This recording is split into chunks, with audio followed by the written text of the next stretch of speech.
Mass Search for Meaning, page 88. Its reality did not penetrate into our consciousness. We could not grasp the fact that freedom was ours. We came to meadows full of flowers. We saw and realized that they were there, but we had no feelings about them. The first spark of joy came when we saw a rooster with a tail of multicolored feathers. But it remained only a spark. We did not yet belong to this world.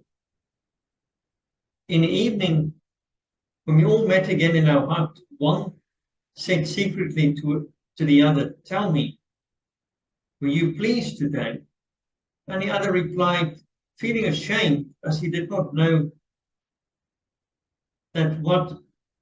that we all felt similarly, truthfully, no.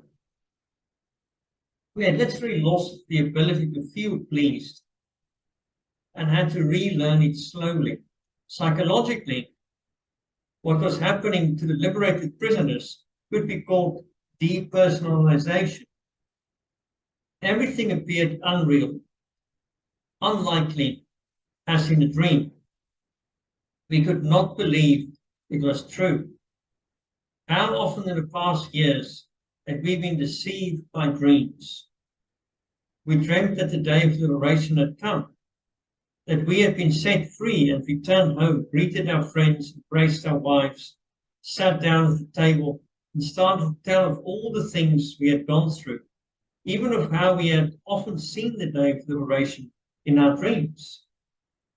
And then a whistle shrilled in our ears, the signal to get up, and our dreams of freedom came to an end.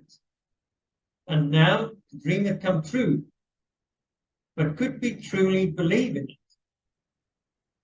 The body has fewer inhibitions than the mind. It made good use of the new freedom from the first moment on, began to eat ravenously for hours and days, even half the night. It is amazing what quantities one can eat.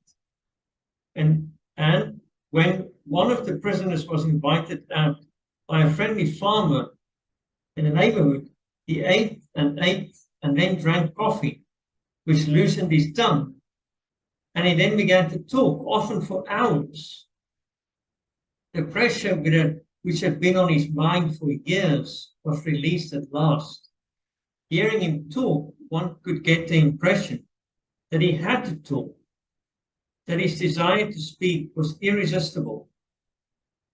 I had known people who have been under heavy pressure only for a short time, for example, through a cross-examination by the Gestapo, who have similar reactions.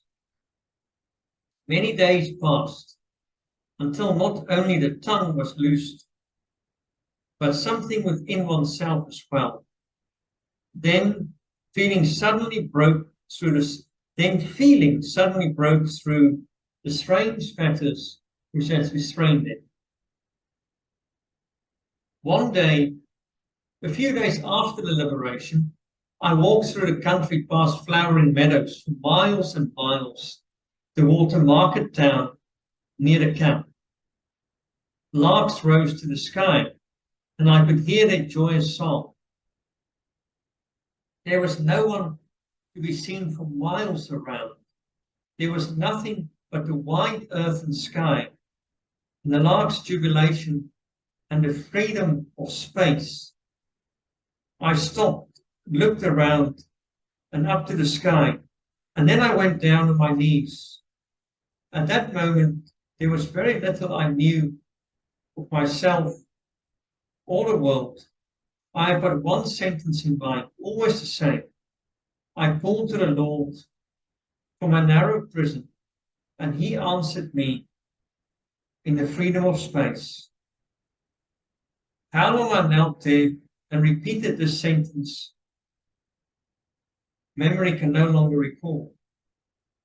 But I know that on that day, in that hour, my life started. Step for step, I progressed until again I became a human being. the way that led from the acute mental tension of the last days in camp, from a war of nerves to mental peace, was certainly not free from obstacles. It would be an error to think that a liberated prisoner was not in need of spiritual care anymore.